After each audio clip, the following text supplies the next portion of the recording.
Satanic horror is actually a subgenre within horror that includes many different categories. You've got demonic possession stories, films about satanic cults, satanic worship, the birth of the Antichrist, and even stories where someone sells their soul. But here's the interesting part. Each of these themes creates a completely different kind of fear. Today, we're going to explore this entire subgenre, but with a focus specifically on my personal favorite evil satanic horror films of all time. And there's a reason I wanted to break this topic into multiple parts. Because there are some movies here that deserve their own moment.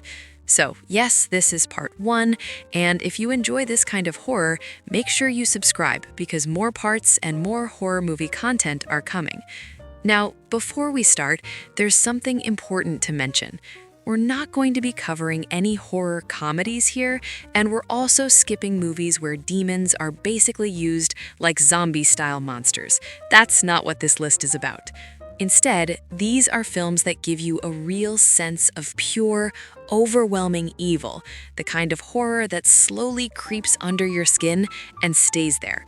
So the real question is, which movies truly capture that feeling? Let's get into it.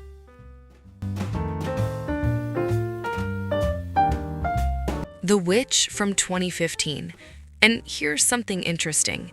Even though it's a relatively modern film, many people already consider it a classic of the folk horror genre. But what actually makes this movie feel so different from most horror films? Well, this was Robert Eggers trying to do something very specific. His goal was to bring the real history of early settlers in America to life on screen. Not just the setting, but their actual beliefs, the things people genuinely feared back then. And those fears were intense. They truly believed that witches were living deep in the woods, making pacts with the devil, and slowly corrupting families from the inside, even turning their own children. It's a concept that feels similar to the blood on Satan's claw, but Eggers takes it even further in terms of realism. Because here's what makes this movie so fascinating.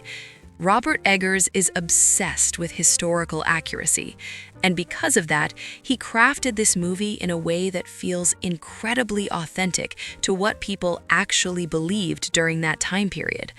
It's almost like watching history itself come alive, except this time, those fears and beliefs are shown as real. And that's something I absolutely love about this movie.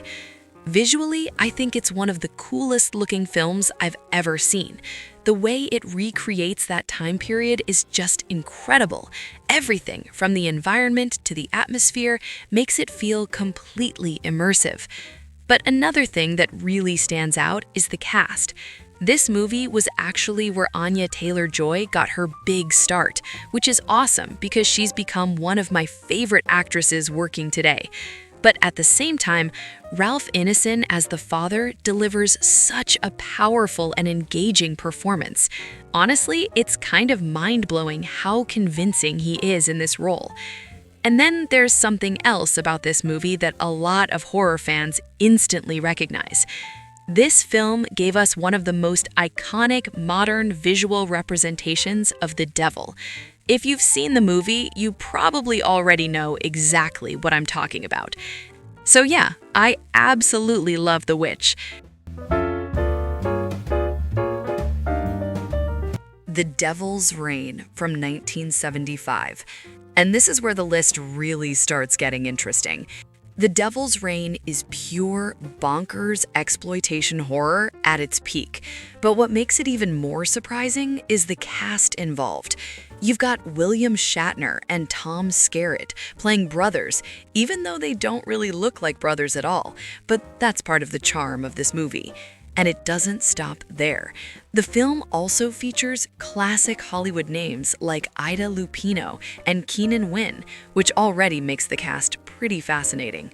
But the most important one here, and honestly the most entertaining part of the movie, is Ernest Borgnine as the satanic cult leader. And here's the thing most people don't expect. You've probably never realized you needed Ernest Borgnine playing a satanic priest, but once you see it, you'll understand why it works. He's incredibly fun to watch, completely over the top, and his character almost feels like this strange cowboy who worships the devil and has these bizarre supernatural powers. And yes, at one point, he even transforms into a goat-faced devil monster, which honestly is one of my favorite types of monsters you can get in a horror movie. But here's where the movie becomes even more interesting behind the scenes. One of the reasons this film stands out is because it actually tried to be surprisingly accurate when it came to its satanic rituals. In fact, Anton LaVey, the founder and high priest of the Church of Satan, worked as a technical advisor on the film to help make sure they portrayed certain elements correctly. And not only that, he even appears in a small background role in the movie. So there was some real-life satanic influence involved during the production, which makes the ritual scenes feel even more creepy and unusual. Because of that, the ritual moments in the film are honestly pretty cool and unsettling to watch. And then there's the ending, which is easily one of the craziest endings you'll ever see in a horror movie. Now sure, the movie doesn't always have the best pacing. There are definitely some slower moments throughout. But despite that, The Devil's Reign absolutely deserves a place on this list, mainly because of the cast, the eerie satanic elements, and that unbelievably wild ending. The Devil's Candy from 2015. And here's something interesting. This is one of those indie horror movies that, for some reason, not enough people talk about, even though it's incredibly good. So ever since this film first came out back in 2015, it's honestly been a huge personal favorite of mine. I genuinely love The Devil's Candy. But the real reason it works so well might not be what most people expect. And that reason is the characters. Around that time, there were a lot of horror movies focused on families, but most of them were very typical, almost cookie-cutter, generic American families that all felt kind of the same. But this movie did something different, and that difference is what makes it stand out immediately. Because in The Devil's Candy, the family are metalheads. Yeah, this family is made up of artists. The dad is literally a professional painter, and he's played by Ethan Embry, who a lot of 90s teen movie fans will recognize from Can't Hardly Wait. And honestly, he's really great in this role. They feel different. They're fun to watch, and surprisingly extremely relatable. I absolutely love these characters, and while watching the movie, you start to care about them a lot, which actually makes everything that happens later hit much harder emotionally.